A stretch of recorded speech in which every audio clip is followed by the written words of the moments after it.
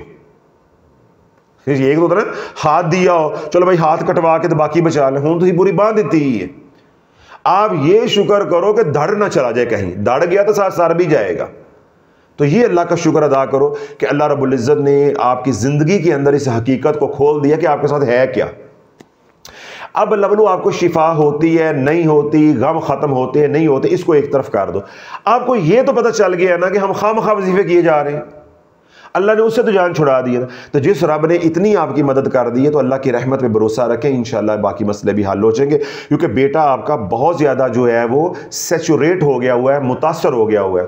تو اب اس کا حل یہ ہے کہ جب آپ خضری عمل پڑھتے ہیں، اگر وہ دم نہیں کرواتا تو آپ دم والا پانی اس کو پلائیں۔ اگر وہ پانی بھی نہیں پیتا، آٹے میں ڈالیں، دودھ میں ڈالیں، کھانے میں ڈالیں، ہر طرح اس کو جو ہے وہ پانی پہنچائیں، اس کے اندر اتاریں۔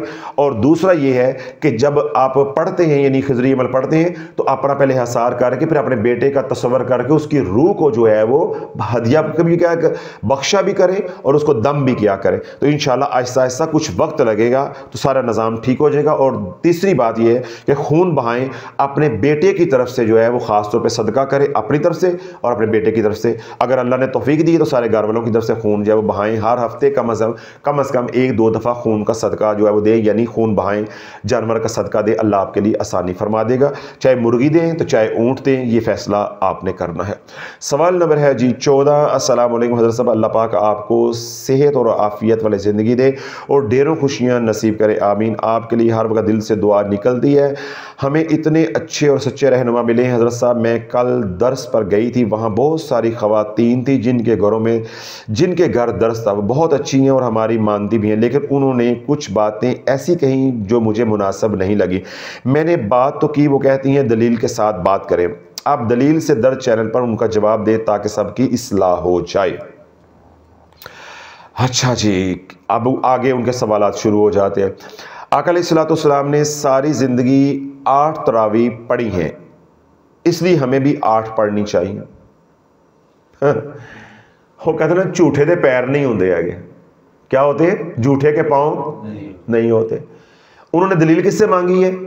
میرے سے۔ تو میں نے تو تراویحوں پہ بیان ہی نہیں کیا ایک بار۔ اور اگر میں نے کہا ہے کہ 20 تراویحاں پڑھی جائے تو میں نے یہ کہہ کر بات ختم کر دی تھی کہ 8 والوں کے پاس بھی دلائل ہیں، 20 والوں کے پاس بھی دلائل ہیں۔ 8 پہ دل مطمئن ہوتا ہے تو 8 پڑھ لو، 20 پہ دل مطمئن ہوتا ہے تو 20 پڑھ لو۔ اگر نہیں پڑھنی تو تب بھی کوئی گناہ نہیں ہے، کوئی روزے کی صحت پہ اثر نہیں آئے گا، یہ سنت موقدہ ہے۔ تو ہم نے تو مقدی مکا دیتی سی، تو سانو تو پھسا دیتا ہے کہ ہوں دلیل نہ جواب دو ایک بار۔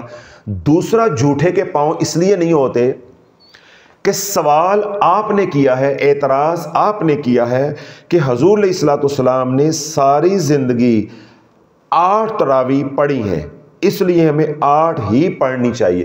مجھے کوئی ایک حدیث لا کر دے دو، متفقہ لے نہیں، ضعیف، اتنی آسانی دے رہا ہوں، ضعیف حدیث لے کر آؤ، میں مان لوں گا، قبول کر لوں گا کہ اللہ کے نبی نے ساری زندگی تراویحاں پڑھی ہے نا۔ جہالتیاں پڑھنا، سنیاں سنائیاں گلاں مولوانیاں دیاں تے پیراں دیاں، نہ کوئی پڑھا نہ کوئی تحقیق، تو مانگتی کیا ہے؟ دلیل۔ بھائی اللہ کے نبی علیہ الصلوۃ والسلام نے 3 دن تراویحاں پڑھائی ہیں، اس کے بعد حضور علیہ الصلوۃ والسلام نے اس ڈر سے چھوڑ دی کہ کہیں یہ فرض نہ ہو جائے۔ ایک کل کہانی ہے۔ بعد میں سیدنا عمر فاروق رضی اللہ عنہ نے جب امت کو الگ الگ ٹولیوں کی صورت میں صحابہ کو تراویحاں پڑھتے دیکھا تو آپ نے امت کو اجتماعی شکل کے اندر تراویحاں پڑھنے کا ایک انداز دیا اور ایک امام مقرر کر دیا، ٹھیک ہے۔ اور اس کا درجہ کیا بنا ہے؟ سنت کا۔ اور سنت پہ بھی، سنت موقدہ پہ بھی علماء نے اس کو پہنچایا ہے، وگرنہ سنت سنت ہے۔ سنت میں کیا ہوتا ہے کہ اگر آسانی ہے تو عمل کر لو، اگر نہیں آسانی تو آپ چھوڑ سکتے ہیں، یہ سنت کا اصول ہے عمل کرنے کا۔ اس میں لڑنے والی کون سی بات ہے؟ بھائی 20 پڑھ کے راضی ہو تو 20 پڑھ لو، 8 پڑھ کے راضی ہو تو 8 پڑھ لو۔ آپ ایک بار قرآن مجید کو اس کو دہرانا چاہتے ہو، اس کا دورہ کرنا چاہتے ہو، پھیرا دینا چاہتے ہو، ایک بار دے لو۔ آپ 3 اشروں میں 3 قرآن پڑھنا چاہتے ہو، 3 کر لو۔ اس میں لڑائی والی تو بات ہی نہیں، نہ یہ فرض ہے نہ یہ واجب ہے۔ تو دلیل تو آپ کے پاس اپنے پاس نہیں ہے، تو دلیل مانگ لی تو شافی کو، تو شافی تو تانوں گھر تک چھڈ کے آوے گا۔ اچھا جی، آگے جناب دوسرا سوال یا دوسرا اعتراض کیا ہے؟ تراویح پڑھیں تو اس میں قرآن پاک ختم کرنا ہے، جس کو حفظ نہیں وہ سامنے ٹیبل پر رکھ کر دیکھے اور پیج پلٹ سکتا ہے۔ بی بی یہ میرے سوال ہی نہیں ہے، یہ جاہلوں کے سوال ہیں اور جاہل ہی اس کا جواب دیں گے، یہ تو میرے سوال ہی نہیں ہے۔ میں نے تو اوپر والے کے اعتراض میں اب صرف آپ کو بہن بیٹی سمجھتے ہوئے آپ نے سوال کیا تھا، میں نے جواب دے دیا، ورنہ میں نے تو جواب ہی نہیں دینا تھا اگر میں نے یہ پیج سوال پہلے پڑھے ہوئے ہوتے کہ میرا یہ موضوع ہی نہیں ہے، یہ آپ نے بحث کرنی ہے یا دلائل مانگنے ہیں تو آپ علماء سے مانگیں۔ میں نے اپنی رائے دے دی ہے، اگر میری بات غلط ہے جو میں نے آپ کو موقف دیا ہے تو مجھے بتا دیں۔ میں نے جب بتایا کہ سنت کے بارے میں اصول یہ ہے کہ حالت قرار ہے تو چھوڑو نہیں، حالت فرار ہے تو چھوڑ سکتے ہیں، سنت کا اصول یہی ہے نا، تو اس پہ آپ کو بحث کرنی نہیں چاہیے، ٹھیک ہے۔ جب آپ ایک نفلی عمل یا سنت آپ کر رہے ہیں، عمل کر رہے ہیں، آپ نے یہ بات کہاں سے ایجاد کر لی ہے کہ ٹیبل پہ سامنے رکھ کے قرآن پڑھیں؟ جب اللہ نے آپ کے اوپر فرض نہیں کیا، اس کا سوال نہیں ہونا، یہ ساری مصیبتیں اپنے لیے آپ نے کہاں سے گڑھ لی ہیں کہ ہاتھ میں قرآن پکڑ کے پڑھنا، پھر ٹیبل پہ رکھ کے پڑھنا، پھر جب آپ کو حفظ ہی نہیں ہے تو اتنے لوگوں کی آپ جماعت کروانا شروع ہو گئے، اتنے لوگ آپ نے اکٹھے کر لیے، یہ سارے گناہ دی پنڈ کون چکے گا؟ کیا اللہ کے نبی نے آپ کے ذمے لگایا ہے یہ کام؟ جب ایک کام ذمے ہی نہیں ہے، جڑا کام تواڈے ذمے میں کھانا داری کرو، اچھیاں سیریاں بنا کے سانو کھلاؤ، اسی رات بولنا ہوندا ہے، اچھی افطاری کرواؤ، ہن دیکھو بولن بھی دیں، ساری اکھاں 'چ نیند آن دی ہے، افطاری کر کے بھوک لگی، سانو کھلاؤ پلاؤ۔ بیبیاں کا اے کام ہے، بیبیاں دا اے کام تھوڑا ہے، الٹے سیدھے سوال، نہ کوئی سر ہے نہ کوئی اس کا پاؤں ہے، کیا جواب اس کا دے؟ ٹھیک ہے۔ اچھا جی، تیسرا اور آ گیا، ہن چھیڑتے بیٹھے ہیں نا، ہن بھوک تو اور چپ ہو، شکر ہے ختم ہو گئے، آخری ہے۔ آگے تیسرا جی، خواتین گھر میں ایک ساتھ تراویح کروا لیا کریں، لیڈیز ہی امامت کروا سکتی ہیں، جب عورت امامت ہی نہیں کروا سکتی، آپ کو کس نے یہ کہہ دیا ہے؟ تو میں نے سب کے درمیان میں ہی ان سے سوال کیا کہ لیڈیز کی امامت نہیں ہوتی، میرے پاپا نے مجھے یہی بتایا ہے، انہوں نے کہا کہ میرے پاس اس کی کیا دلیل ہے؟ کیا آقا علیہ السلام کی زوجہ ام سلمہ نے امامت کروائی تھی؟ کیا یہ حدیث مبارکہ ہے؟ یہ ہے جہالت۔ دین اتنا ہے اپنے پاس، دین کتنا ہے؟ یہ اس کو دین کہتے ہیں، یہ جہالت ہے۔